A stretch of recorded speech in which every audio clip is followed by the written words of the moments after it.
అందరూ బయలుదేరుతున్నారా? మేమంతా రెడీగా ఉన్నాం. అన్ని ఏర్పాట్లు జరుగుతున్నాయి. అలాగే యాండి నేను రెడీ, వెళ్దామా? అలాగే. నేను కూడా రెడీ అత్తయ్య. మాధవ్ ఇంకా రాలేదమ్మా.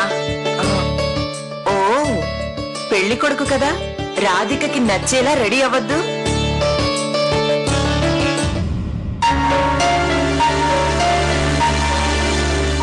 ఏంట్రా మాధవ్, ఏం డల్గా ఉన్నావు?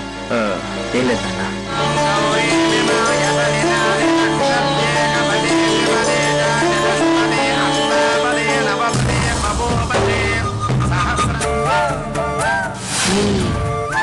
పెళ్లి అవుతుందా అని.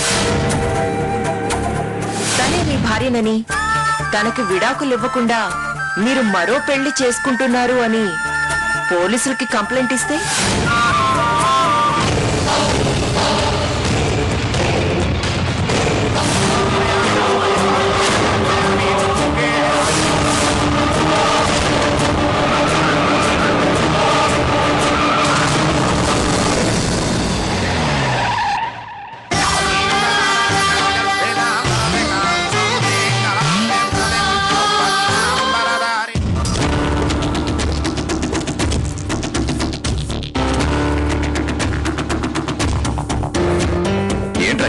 ఒక్క క్షణం లేట్ అయి ఉంటే ఏమైపోయేవాళ్ళం?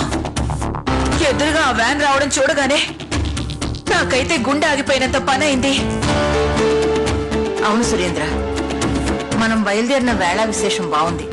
అందుకే త్రుటిలో ప్రమాదం తప్పింది. అవునమ్మా, నువ్వు అన్నది నిజమే. టైం బాగుంది కాబట్టి బ్రతికి బయటపడ్డాం. పెళ్లి ఇవాళ కాకపోతే రేపు చేసుకోవచ్చు, కానీ ప్రాణాలు ఇవాళ పోతే రేపు తిరిగి రావు. నేనేదో పరధ్యానంలో ఉండబట్టి ఇలా జరిగింది, కానీ అనర్థం ఇదేదో అపశకనం, దుర్ముహూర్తం కాదు.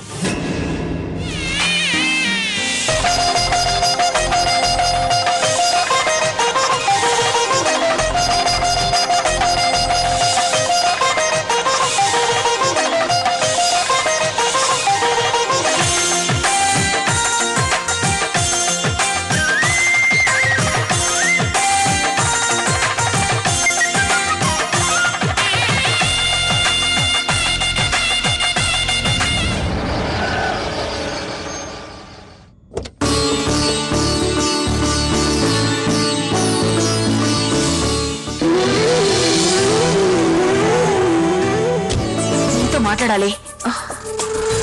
ఇలారా.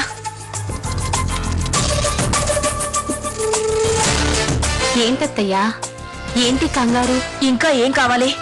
కాసేపట్లో రాధికతో నా కొడుక్కి పెళ్ళైపోతుంది. రాధిక నా కోడలైపోతుంది. నువ్వు మళ్ళీ కోడలుగా వస్తావు అనుకుంటే రాధికొచ్చే పరిస్థితి వచ్చేసింది. నాకు చాలా కంగారుగా ఉంది. నువ్వు అసలు ఇలా ఎలా ప్రశాంతంగా ఉండగలుగుతున్నావో నాకు అర్థం కావడం లేదు. పైగా నా ఫోన్స్ కూడా కట్ చేస్తున్నావు. దీన్ని ఆపే ప్రయత్నం ఏమన్నా చేస్తున్నావా లేదా? రాధిక నా కోడలిగా కల్లో కూడా ఊహించుకోలేను. అసలు ఆ ఊహే చాలా భయంకరంగా ఉంటుంది నాకు. ఇంతకీ ఏం చేస్తున్నావు? ఈ పెళ్లి ఎలా ఆపుతున్నావు? అత్తయ్యా, మీరింత టెన్షన్ పడితే పనులు అవ్వవు. మీరేం కంగారు పడకండి. జరగాల్సిన టైంకి అన్నీ జరిగిపోతాయి.